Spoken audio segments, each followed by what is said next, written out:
اگر سچ جاننے کے بعد بھی تم یہی فیصلہ کرو تو میں کبھی تمہیں نہیں رکھوں گا۔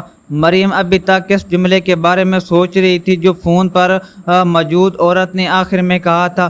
پورا راستہ اس کا ذہن الجھا رہا۔ حارث گاڑی چلا رہا تھا مگر آج پہلی بار اسے محسوس ہوا کہ مریم غیر معمولی حد تک خاموش ہے۔ سب ٹھیک ہے؟ حارث نے اچانک پوچھا۔ مریم چونکی مگر فوراً خود کو سنبھال لیا۔ جی سب ٹھیک ہے۔ حارث نے مزید کچھ نہیں کہا لیکن اسے اندازہ ہو گیا تھا کہ کوئی بات ضرور ہے۔ آفس پہنچ کر مریم سیدھی اپنی کیبن میں گئی مگر کام پر توجہ نہ دے سکی۔ دوپہر کے قریب اسے ایک پیغام موصول ہوا۔ اگر سچ جاننا چاہتی ہو تو آج شام 5 بجے مجھ سے مل لو۔ پیغام کے نیچے ایک کیفے کا پتہ درج تھا۔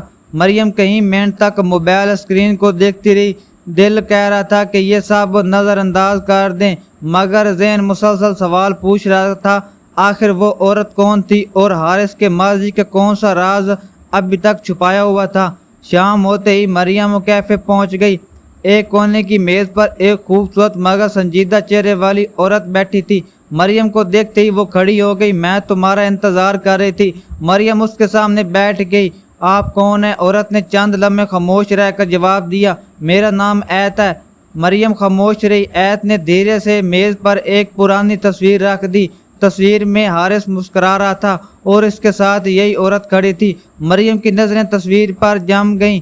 یہ 4 سال پرانی تصویر ہے، ایت نے آہستہ سے کہا۔ مریم نے دل مضبوط کرتے ہوئے پوچھا، آپ مجھ سے ملنا کیوں چاہتی تھی؟ ایت نے ایک گہرا سانس لیا۔